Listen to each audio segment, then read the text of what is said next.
இன்னும் பீரோ கபோர்டுக்கு இந்த மாதிரி நாப்தலின் பால்ஸ் யூஸ் பண்றீங்க, அதுக்கு பதிலா நேச்சுரலா என்ன யூஸ் பண்ணலாம்ன்றதை நான் சொல்றேன். அது என்ன தெரிஞ்சுக்கிறதுக்கு முன்னாடி இன்னும் நம்ம சேனலை ஃபாலோ பண்ணாம இருந்தீங்கன்னா ஃபாலோ பண்ணிட்டு பாருங்க. இந்த பாச்ச உருண்டை யூஸ் பண்றதுனால கரப்பாம்பூச்சிக்கு மட்டும் இல்லைங்க, நமக்குமே கேடுதான்.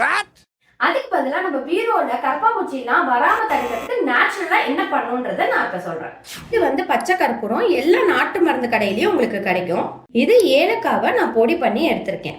இந்த மாதிரி இந்த பச்சை கற்பூரத்தை இந்த டிஷ்யூ பேப்பர்ல வச்சுட்டு கொஞ்சோண்டு ஏலக்காவையும் அதுல போட்டு மூட்டை மாதிரி பண்ணிடுங்க. இந்த மாதிரி நிறைய பண்ணிட்டு நம்மளோட பீரோ ஷெல்ஃப்ல இந்த மாதிரி ஒரு 2-3 இடத்துல ஷெல்ஃபில் நீங்கள் வச்சுருங்க. எல்லா ஷெல்ஃப்ஸ்லையுமே வைக்கலாம். நீங்கள் புக் ஷெல்ஃப்ஸ் எந்த ஷெல்ஃப்ஸாக இருந்தாலுமே நீங்கள் இந்த மாதிரி பண்ணலாம். இந்த மாதிரி வைக்கும் போது ரொம்ப வாசனையாகவும் இருக்கும், கரப்பாம்பூச்சியும் வராது, நமக்கும் எந்த கெடுதலுமே கிடையாது. இந்த டிப்ஸை நீங்களும் யூஸ் பண்ணிட்டு உங்கள் ஃபேமிலி அண்ட் ஃப்ரெண்ட்ஸ்க்கும் மறக்காமல் ஷேர் பண்ணிடுங்க.